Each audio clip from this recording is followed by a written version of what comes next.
Сабагыбыздын темасы Райхан Шүкүрбековдун «Жинди суу» термеси. Кыргыз элинде поэзиядан дасторконго чейин, таасын айтуудан тамашага чейин, сөз жүргөн жерде элитасы менен дагы, карапайымы менен да, адиси менен да өз нускасын бузбай, шыр эле эркин аралашып, жандуу баарлашып кете берчү, бир жагынан таламдаш, көп жагынан тагдырлаш үч чоң талант бар. Алар элдин көңүлүндө сүймөнчүлүккө айланышкан нукура эл акындары Мидин, Райкан, Байдылда. Үчөөнө тең эң жогорку ардак наамды эл өзү берип алган. Үчөө тең мезгил сынынан таразаланып өтүп, улуттук тарых барагында турчу өлбөс акындардын орундарына бекем туруп коюшкан. Ар биринин өзүнчө дүйнөлөрү бар кайталангыс таланттар, деп жазат адабият сынчысы Кадыр Кулдабутов. Үч таланттын ичинен биз сөз кылчу кайталангыс талант Райкан Шүкүрбеков. Акындын тематикасы ар түрдүү. Айрыкча сатира жанрында адабияттагы орду чоң. Жашоодо өз кызыкчылыгына үчүн алым жуттумдук менен пайдаланган дүйнөкор, бюрократ, паракор жетекчилер Райкандын сатираларында куйкум сөздүн өртүнө чалдыгышып, ар тараптуу мыскылга алынат. Акын элдик насаат термелерге өз алдынча чыгармачылык менен мамиле жасап, аларды өздөштүрүп, өзүнүн насаат термелерин жазды. Бул ырларында акын фольклордогу үгүт насаат айтуу идеяларын жаңы турмуштун мезгилдин мазмунуна багындырды. Райкандын беттешүү, аралаш төкмө, кайым айтыш, декада жөнүндө сөз, жер жөнүндө насаат терме, кыз менен жигит, жинди суу сыяктуу термелери күлкүлүү. Ошол эле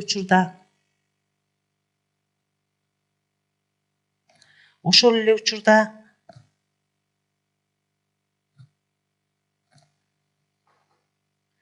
тарбиялык мааниси зор чыгармалардан болуп эсептелет.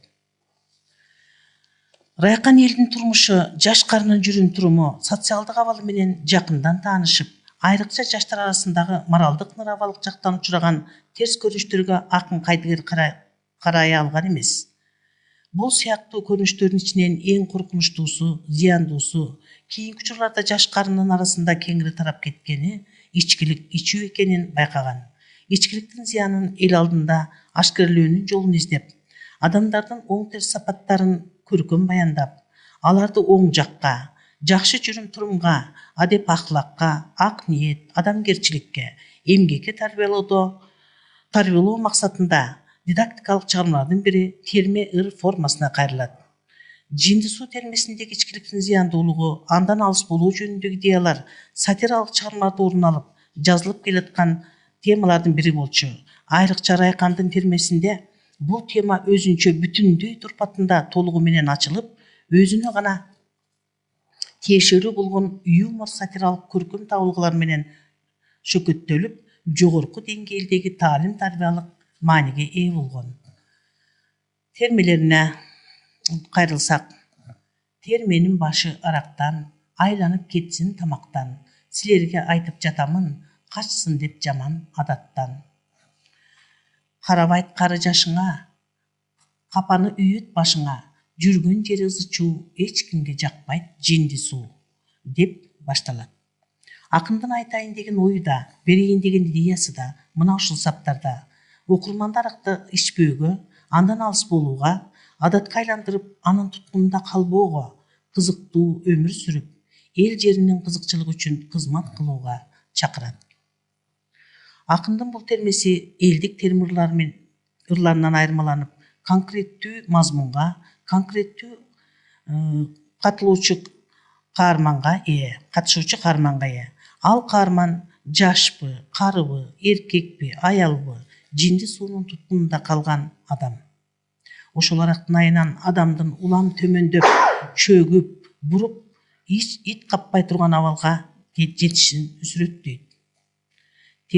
Терменин башталышында акын адам баласынын жашоо тиричилигин, келечек тагдырына зор залака алып келген жинди суунун эмне жана кандай экендигин мындайча сүрөттөйт. Бермектей болуп жалтылдайт, Түлкүдөй болуп калтылдайт, бөтөлкөдө жай жатат, ичиңе кирсе чаңдатат. Жалгыз эмес жинди суу, анда ага да бар, ини бар. Спирт, вино, пиволор ар кимисин билип ал. Бардыгынын жини бар, өздөрүнчө тили бар. Эч кимге кылбайт жакшылык, жетелеп кетет азгырып. Деп окурманга жинди суунун зыяндуулугун эскертет. Жинди суу өзүнүн эшигин жаңаттаган туткунун билгендей өзүнө магниттей тарта берет. Улам нарылаган сайын кезде гана азыраак башың коет зыңкылдап, бир күнү башкы жазасың, пахмелдин даамын татасың, анан түгөнбөс пахмел башталат, баш ооруйт, кайда качасың? Деп биротоло туткундап алганын сүрөттөйт да андан алыс болууга чакырат. Акындын жинди суу жөнүндөгү термесинин таалим-тарбиялык мааниси да, эстетикалык касиети да мына ушунда. Жинди суунун өзүнүн торуна илингендерди акыр аягында кандай тагдырга туш кыла тургандыгын акын төмөнкү саптарда ачык, элестүү көрсөтөт. Калтыратат колуңду, ийри кылат жолуңду, жайдын күнү кийгизет кышындагы тонуңду. Күн кайнаган жайында, июль-август айында кийиз өтүп бутунда. Деп жинди суу эркек аялды, жаш карын ылгабайт, ал бардыгын азгыра алат. Ошондуктан акын термесинде айтайын сөздү баарыңа, салгыла кулак жабыла, жарашпайт экен ичкилик, айрыкча көгала сакал карыга. Же болбосо айтылуу сулуу келиндин көрөсүң көркү кеткенин деп ар бир адамды андан алыс болууга чакырат. Мына сүрөттө көрүнүп тургандай адамдын ал акыбалы мына ушундай акыбалга келип калат. Жинди суу кимди болсо дагы коргулат, ак жолунан адаштырып, өмүрү трагедия менен аяктатат. Адам өмүрүндө мындан өкүнүчтүү, мындан кайгылуу эч нерсе жок. Өмүр адамга бир гана келет.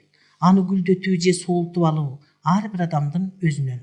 Акын бул жөнүндө жаралып эки келбейсиң жаркыраган ааламга, акылың уят ар намыс, чоң касиет адамга, деп ар бир акыл эстүү адамдын жашоодогу парызы, милдети, адамдык сапаттан ажыраткан жинди суудан алыс болуп, адептүүлүктү, тазалыкты сактоо керектигин эскертет.